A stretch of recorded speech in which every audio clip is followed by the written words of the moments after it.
Hi, I'm Pete Meany, head of agency partnerships at Epidemic Sound. I'm privileged to be joined here by Benoit Vatere, the chief media officer, or is it? Yeah, chief media officer of Liquid Death. For those that don't know, which is very, very few, Liquid Death is one of the fastest growing and most famous brands, beverage brands or any brand of modern times. And we're here to talk about what it takes to build an entertainment first brand. So thank you, Benoit. Really, really pleased to have you. Thank you. Thanks for having me. Looking forward to it. So yeah, my first question for you is what would you say is one, in a word, describe Liquid Death and its marketing? One word would be unexpected.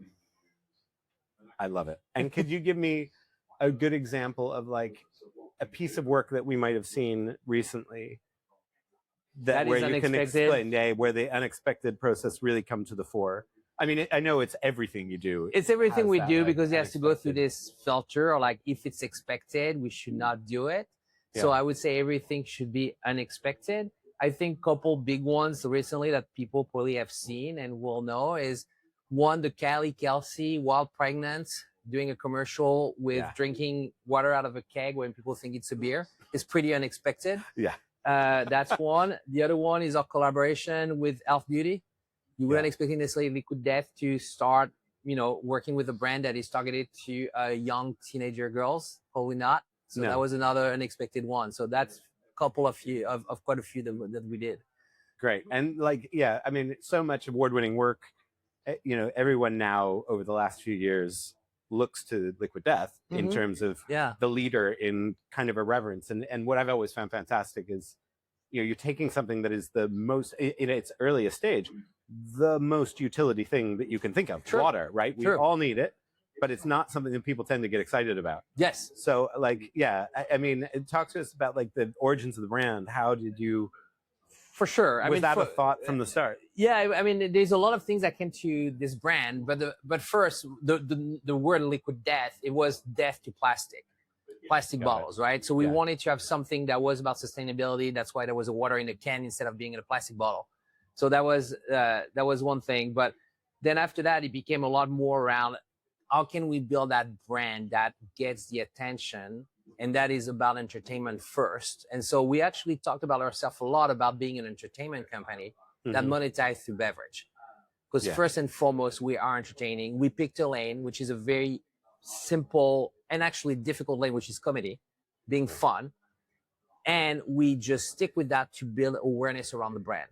So people start knowing us for being that funny, irreverent, crazy brand.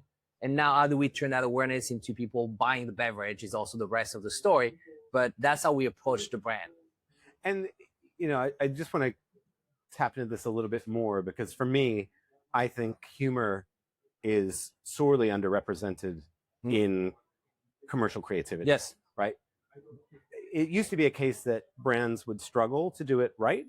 Now brands don't do it at all. And I think like Liquid Death stands out as a beacon of a brand that is, let's be honest, has the courage to be funny or, to try to be funny. And you see, the results of that, the rewards of being courageous and leaning into funny when no one else seems to have the courage to do so. Correct. And it's difficult. I think comedy is probably the most difficult thing to do. It's a lot easier to be extreme sports. Having someone jump off the cliff will impress everybody, and you don't have to think too many times about having extreme sports being eye-catching, remembering it. Being funny is not easy. And especially most marketers want to be funny, but are not funny. Yeah. Right? And so creating content that is going to entertain and be funny is not easy. For us, that's why we really lean heavy on actually having comedians in our team that are not marketers, but they're already writing funny. Right, funny stuff. And so, but it creates it. That's why a lot, I assume, don't do it because it's not easy. It's not easy to do it once. It's even more difficult to do it over and over and over. Yeah. And that's what we picked. But I think it's because it's challenging also make us unique. And funny is subjective. Yes. So true. So when you think about being funny, do you think of the Liquid Death customer, the kind of funny that you're trying to be for the kind of person that's going to find it funny, if that makes sense. Like, And that's a very, very good question, because that's the challenging part, is that as you scale, are you funny for everybody? And it's very, very difficult. But maybe funny, outside of funny, what can be unexpected? Maybe unexpected is better definition than funny. Yeah. And as long as it's unexpected, you're like, whoa, what is this? Even if you don't get a laugh out of it, you remember it. Yeah. And that's what we are trying to be, is like, oh, what? Right? And we talk a lot about this, especially in the early days, about how we win the internet for the day. And so that's really how we think about it. It's like, how we are going to create something that is going to win the internet for the day. Yeah. That's a great way to frame it. Yeah. Yeah.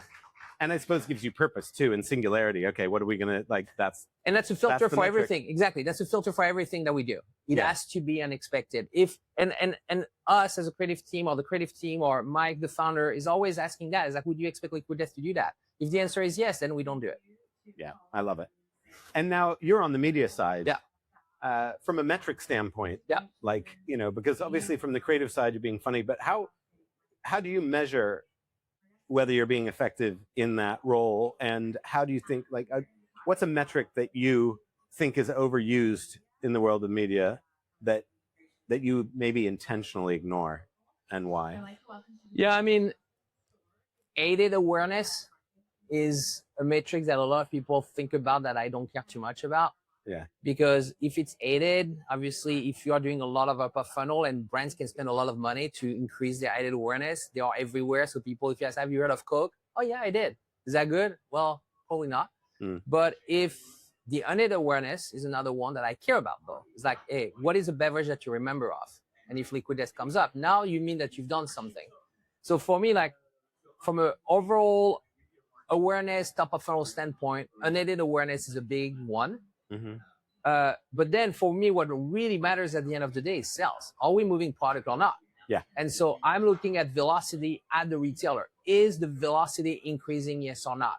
And that there's two ways to look at it. It's true velocity, dollars per store per week, like how much are we selling? And there's another one, which is basically household penetration. Is how many people have actually, over the last 12 months, bought Liquid Death at least once? How many households? Is it 5%, 10%, 20%? Is your aided awareness at 50%, but then you sell only to 20? That means there's a big gap that you need to close. So I look at those two metrics a lot. Makes a lot of sense. And it's great to hear. Yeah. Because I think, and also, you know, in a business like yours, where you have to penetrate a marketplace that's very competitive with no heritage, right? Correct. You know, this is a brand that started not that long ago. Yeah. And so the unaided awareness, I can only assume, is so crucial. So because crucial. you know, are we penetrating the minds of these customers? Correct. Do people know who we are, what we stand for, and do they buy us? And exactly that. And then it's how much of the unaided awareness actually ended up trying the product. That's the end for all, right? Because if you have an unaided awareness, but they don't try the product, you're still missing something in your media mix, right?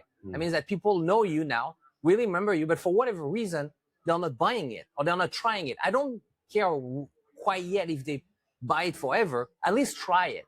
Then it goes to another part of my media mix to get them to try again or to buy again. But at least try, right? And that's a piece that a lot of people don't think about. I think if you're an emerging brand or you're a growing brand, you think first about your conversion, people buying it no matter what, because you need immediate return on your dollars, or you're trying to get people to be aware, but nobody is thinking in between. And in between is actually the most difficult thing to do, but it's also what gets you to scale. Yeah. And also, you know, not to use a water metaphor here, but, you know, you can't have a leaky bucket where you bring people in Correct. once and out they go down. You know, people often talk about the funnel. Yeah. But you certainly don't want to come out of the funnel at the bottom end, where you bought once and that's it, you're done. And you need to do all that work again to bring them back into the... Correct. And we spend a lot of time on that, on actually, once you buy once, how do we get you to repeat? So we did hope you can repeat without media dollars, but if we see that you've lapsed and you haven't bought within 3 or 4 months, then we're probably going to get back in front of you to try to bring you back because of what you said. We spend a lot of money to try to get you to try. Now, if you don't buy again, we probably are upside down our investment. So we need to get you to buy again. Yeah. And so we spend a lot of thought, a lot of strategy and thinking and dollars to get you back if you're not coming back. Got it. And you guys, like, I mean, some amazing work over the years from your brand. Is there, and this is a question I really wanted to ask you, because you guys are put on such a pedestal for doing such amazing work, is there something, let's say, unexpected that you've seen from another brand that you think, oh, I wish I'd done that. Like I wish that was our campaign. Like, has there been anything that you looked at and that you admire as having done it as well as you guys did? It's gonna sound bad, but no. No. But I got a lot of things that I get where I think I'm glad we didn't do that. Yeah. Yeah. I'm glad I'm not that brand. I'm glad I'm not that brand. Now, did I see some good work being done? Yes. Actually, I was just in Paris right now, like a couple of days ago, and I was walking by the opera, and which is an amazing building. Actually, that's one why I wish we did that. Like I feel like, damn, this is solid. And they took the entire front of the opera, which is massive, right? And it is this big green square, just old flat green, and at the bottom in white it says Stan Smith, and there was an Adidas one because the French Open is coming in, so it's all about Stan Smith, and it was amazing, right? For me, it's like that caught my attention. This is very on brand. This is not just in your face. This is well thought through. That actually was like, okay, I like that. And it's also in the middle of like those amazing old buildings, and you have this massive green square. It's like, okay, I like that. In a city known for fashion. Exactly. The OG tennis shoe. Correct, the OG tennis shoe ahead of Roland Garros. Like, okay, someone thought, it was very creative. It's very impactful. It will be remembered. Yeah, and it's sometimes, that's like, I think out of home, which I used to work in years ago, is often underappreciated for its ability to make impact. Agree. And earned media outside of and around. Because if you do it right, it's being seen outside of just the people walking by it, because people are going to talk about it, right? And so the out of home gets really far in terms of earned media. So we haven't done a lot of out of home, but I want to do more because of that. Yeah, brand fame. Yes, and it's getting attention, but now it's still a big awareness play more than anything else. But when it comes to awareness, I think it's solid. Yeah, and from an awareness standpoint, I've been in the game a long time, and it feels like there's been a real shift over the years from upper funnel being, brand fame being where brands wanted to be, getting down to very tactical, lower funnel, performance-based work. Where do you feel pressure in that process of like seeing other media, specialists like yourself being dragged into the lower funnel side of things? How do you carry off that balance? I think I don't feel pressure because I'm really driven not by what others do, but what the business need. Yeah. And I'm lucky enough to have a lot of trust from my CEO and to have a lot of trust from the leadership team around me to do what is right. And so for me, I'm looking at where do we need to be at that moment in time. A few years ago, it was about awareness. Now it's about consideration. Conversion is always an always on thing. So do I feel like the pressure of being all the way bottom of the funnel to convert? No, because it has to be done. So I do it.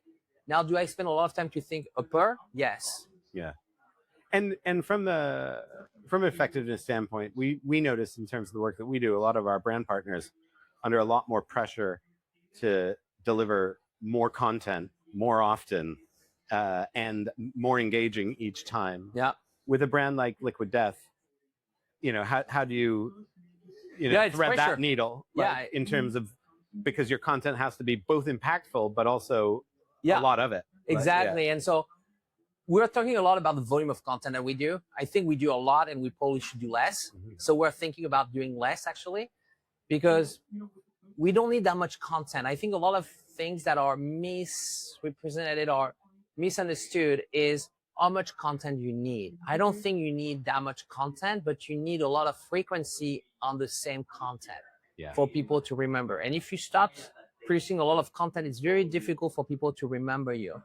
But if I increase my frequency on the same content, people are going to start remembering you. So we're starting to really think that way for Liquid Death about how we increase the frequency by basically lowering the amount of content. Got it. Thank you. And then we're out of time, so I'm just going to wrap with a final question.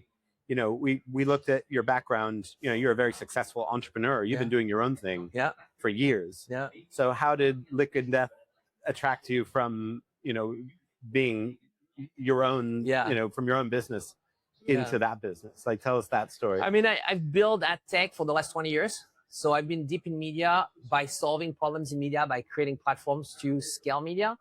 And I got to know Mike Cesario at Liquid Death from the very early days. And I felt like I could be very impactful by coming to CPG with a very different way to look at it, with true marketing fundamentals, but also a startup approach, a problem-solving approach, a building approach. And so when I saw that he would trust me to do that, I'll say, with the scale that is happening right now, this is a perfect spot for me to build, but also be a marketer. So I was like, no brainer, let's do this. Yeah. Excellent. Well, Benoit, these have been, I mean, really fascinating. Great to have you. Thank you. Appreciate Thank you so having much. me. Thank you.